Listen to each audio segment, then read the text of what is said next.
اعوذ باللہ من الشیطان الرجیم، بسم اللہ الرحمن الرحیم۔ السلام علیکم۔ آج ہم پڑھیں گے سورہ بقرہ آیت نمبر 61 سے۔ بسم اللہ الرحمن الرحیم۔ اور جب تم نے کہا اے موسیٰ ہم سے ایک ہی قسم کے کھانے پر ہرگز صبر نہ ہو سکے گا، اس لیے اپنے رب سے دعا کیجیے کہ وہ ہمیں زمین کی پیداوار، ساگ، ککڑی، گیہوں، مسور اور پیاز دے۔ آپ نے فرمایا بہتر چیز کے بدلے ادنیٰ چیز کیوں طلب کرتے ہو؟ اچھا شہر میں جاؤ، وہاں تمہاری چاہت کی یہ سب چیزیں ملیں گی۔ ان پر ذلت اور مسکینی ڈال دی گئی اور اللہ کا غضب لے کر وہ لوٹے۔ یہ اس لیے کہ وہ اللہ تعالیٰ کی آیتوں کے ساتھ کفر کرتے تھے اور نبیوں کو ناحق قتل کرتے تھے۔ یہ ان کی نافرمانیوں اور زیادتیوں کا نتیجہ ہے۔ جتنے بھی نبی آئے نا بنی اسرائیل پر، تو انہوں نے کسی کو قید کیا، کسی کو قتل کیا، کسی کے ساتھ سخت برتاؤ اور بہت زیادہ انہوں نے زیادتیاں کی تھیں نبیوں پر، جتنے بھی ان پر بھیجے گئے تھے۔ تو اللہ تعالیٰ ان کو وہ سب یاد کروا رہے ہیں۔ اچھا آگے پڑھتے ہیں۔ مسلمان ہوں، یہودی ہوں، نصاری ہوں یا سابی ہوں، جو کوئی بھی اللہ تعالیٰ پر اور قیامت کے دن پر ایمان لائے اور نیک عمل کرے، ان کے اجر ان کے رب کے پاس ہیں اور ان پر نہ تو کوئی خوف ہے اور نہ اداسی۔ یہود اور نصارہ کو تو جانتے ہیں آپ، اور یہ سابی جو ہیں وہ لامذہب لوگوں کو کہتے ہیں، یعنی ان کے اندر فرشتہ پرستی اور ستارہ پرستی آ گئی تھی، فرشتوں کو اور ستاروں کو پوجتے تھے، تو ان کا بھی اللہ تعالیٰ نے ذکر کیا یہاں پہ۔ اچھا اب آگے بڑھتے ہیں۔ اور جب ہم نے تم سے وعدہ لیا اور تم پر طور پہاڑ لا کھڑا کر دیا اور کہا جو ہم نے تمہیں دیا ہے اسے مضبوطی سے تھام لو اور جو کچھ اس میں ہے اسے یاد کرو تاکہ تم بچ سکو۔ اب یہاں پر تورات کے احکام کے متعلق جب یہود نے ذرا شرارت کی تو ان احکام کے ہم سے ان احکام پر عمل نہیں ہو سکے گا، تو اللہ تعالیٰ نے طور پہاڑ کو سائبان کی طرح ان کے اوپر کر دیا، جس سے ڈر کر انہوں نے عمل کرنے کا وعدہ کیا۔ یہ اللہ تعالیٰ بتا رہے ہیں قصہ۔ لیکن تم اس کے بعد بھی پھر گئے، پھر اگر اللہ تعالیٰ کا فضل اور اس کی رحمت تم پر نہ ہوتی تو تم نقصان والے ہو جاتے۔ اور یقیناً تمہیں ان لوگوں کا علم بھی ہے جو تم میں سے ہفتہ کے بارے میں حد سے بڑھ گئے اور ہم نے بھی کہہ دیا کہ تم ذلیل بندر بن جاؤ۔ مطلب ہفتے کا دن جو تھا نا، جیسے ہمارے لیے جمعے کا دن وہ ہے مبارک ہے اور معزز ہے، تو اس طرح یہودیوں کے لیے ہفتے کا دن تھا، تو وہ سے مطلب ان کو منع کیا گیا تھا کوئی بھی دنیاوی کام نہیں کرنا اس دن، اور مچھلیاں نہیں پکڑنی، مچھلیوں کا شکار نہیں کرنا۔ تو انہوں نے کیا، بنی اسرائیل نے کیا کرنا شروع کیا کہ ہفتے والے دن ہی مچھلیاں زیادہ آتی تھی تو انہوں نے گڑھے کھودی تاکہ مچھلیاں ان میں پھنسی رہیں اور پھر اتوار والے دن ان کو پکڑ لیتے۔ تو یہ تو حکم الہی سے انہوں نے تجاوز کیا نا، تو اس لیے اللہ تعالیٰ نے ان کو پھر بندر بنایا۔ اچھا آگے پڑھتے ہیں۔ اسے ہم نے اگلوں پچھلوں کے لیے عبرت کا سبب بنا دیا اور پرہیزگاروں کے لیے واعظ و نصیحت کا۔ اور حضرت موسیٰ علیہ السلام نے جب اپنی قوم سے کہا کہ اللہ تعالیٰ تمہیں ایک گائے ذبح کرنے کا حکم دیتا ہے تو انہوں نے کہا ہم سے مذاق کیوں کرتے ہیں؟ آپ نے جواب دیا کہ میں ایسا جاہل ہونے سے اللہ تعالیٰ کی پناہ پکڑتا ہوں۔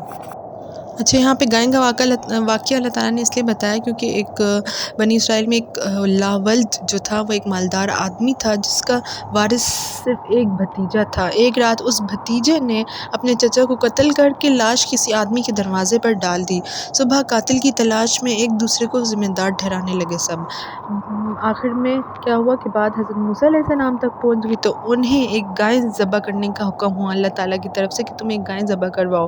پھر گائے کا ایک ٹکڑا جو ہے وہ مقتول کو، جس کو قتل کیا گیا تھا، اس کو مارا گیا، جس سے وہ زندہ ہو گیا، اور پھر اس نے اپنے قاتل کے بارے میں بتا دیا کہ یہ میرا قاتل ہے، تو اس سے ان کا مسئلہ حل ہوا۔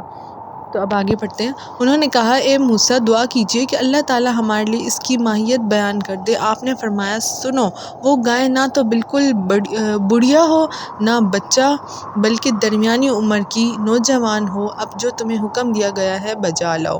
مطلب اب وہ کہہ رہے ہیں نا بنی اسرائیل میں نے تو آپ کو اس کا واقعہ بتا دیا، تو اب آگے اللہ تعالیٰ بتا رہے ہیں کہ بنی اسرائیل نے کہا کہ کس طرح کی ہو، تو اللہ تعالیٰ نے پھر بتایا کہ وہ کوئی بوڑھی گائے نہ ہو، نہ بچی ہو، بلکہ درمیانی عمر کی جوان گائے ہوں، ٹھیک ہے۔ تو آگے پڑھتے ہیں۔ وہ پھر کہنے لگے کہ دعا کیجئے کہ اللہ تعالیٰ بیان کرے کہ اس کا رنگ کیا ہے۔ فرمایا وہ کہتا ہے کہ وہ گائے زرد رنگ کی ہے، چمکیلا اور دیکھنے والوں کو بھلا لگنے والا اس کا رنگ ہے، یعنی وہ زرد رنگ کی گائے تھی۔ اب بنی اسرائیل نے کیا کہا؟ وہ کہنے لگے کہ اپنے رب سے اور دعا کیجئے کہ ہمیں اس کی مزید ماہیت بتلائے، مطلب کس طرح کی وہ ہے۔ اس قسم کی گائیں تو بہت ہیں، پتہ نہیں چلتا، اگر اللہ نے چاہا تو ہم ہدایت والے ہو جائیں گے۔ اب وہ سوال پوچھتے جا رہے ہیں گائیں کے بارے میں، تو آپ نے فرمایا کہ اللہ کا فرمان ہے کہ وہ گائے کام کرنے والی زمین میں ہل جوتنے والی اور کھیتوں کو پانی پلانے والی نہیں، وہ تندرست اور بے داغ ہے۔ انہوں نے کہا اب آپ نے حق واضح کر دیا، گو وہ حکم برداری کے قریب نہ تھے لیکن اس سے مانا اور وہ گائے ذبح کر دی۔ پھر انہوں نے وہ گائے ڈھونڈ کے اور ذبح کر دی، اور پھر اس گائے کا ٹکڑا جب قتل ہوئے والے شخص پہ مارا تو وہ زندہ ہو گیا، اور اس نے اپنی بتا دیا کہ میرا قاتل کون ہے، اور پھر وہ دوبارہ مر گیا۔ جب تم نے ایک شخص کو قتل کر ڈالا پھر اس میں اختلاف کرنے لگے، اور تمہاری پوشیدگی کو اللہ تعالیٰ ظاہر کرنے والا تھا، یعنی کہ اس واقعے سے اللہ تعالیٰ نے قاتل کو ظاہر کر دیا۔ اچھا، ہم نے کہا کہ اس گائے کا ایک ٹکڑا مقتول کے جسم پر لگا دو، وہ جی اٹھے گا۔ اسی طرح اللہ مردوں کو زندہ کر کے تمہیں تمہاری عقل مندی کے لیے اپنی نشانیاں دکھاتا ہے۔ پھر اس کے بعد تمہارے دل پتھر جیسے بلکہ اس سے بھی زیادہ سخت ہو گئے۔ بعض پتھروں سے تو نہریں بہہ نکلتی ہیں، اور بعض پھٹ جاتے ہیں اور ان سے پانی نکل آتا ہے، اور بعض اللہ تعالیٰ کے ڈر سے گر پڑتے ہیں، اور تم اللہ تعالیٰ کو اپنے اعمال سے غافل نہ جانو۔ یہاں پہ پتھر سے مراد دل یہ ہے کہ دل پتھر ہو جاتے ہیں، تو وہ بھی صحیح ہو سکتے ہیں، لیکن تم لوگ کے دل جو ہیں، اہل کتاب کے دل پھر پتھر ہی رہے ہمیشہ۔ اتنی نشانیاں دکھانے کے باوجود تم لوگوں کے دل میں توبہ اور استغفار کا جذبہ پیدا نہ ہوا۔ اچھا، آگے پڑھتے ہیں۔ مسلمانوں، کیا تمہاری خواہش ہے کہ یہ لوگ ایماندار بن جائیں؟ حالانکہ ان میں ایسے لوگ بھی جو کلام اللہ کو سن کر عقل و علم والے ہوتے ہوئے پھر بھی بدل ڈالا کرتے ہیں۔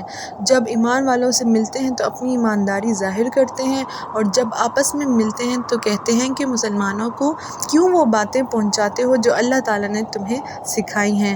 کیا جانتے نہیں کہ یہ تو اللہ تعالیٰ کے پاس تم پر ان کی حجت ہو جائے گی؟ کیا یہ نہیں جانتے کہ اللہ تعالیٰ ان کی پوشیدگی اور ظاہر داری سب کو جانتا ہے؟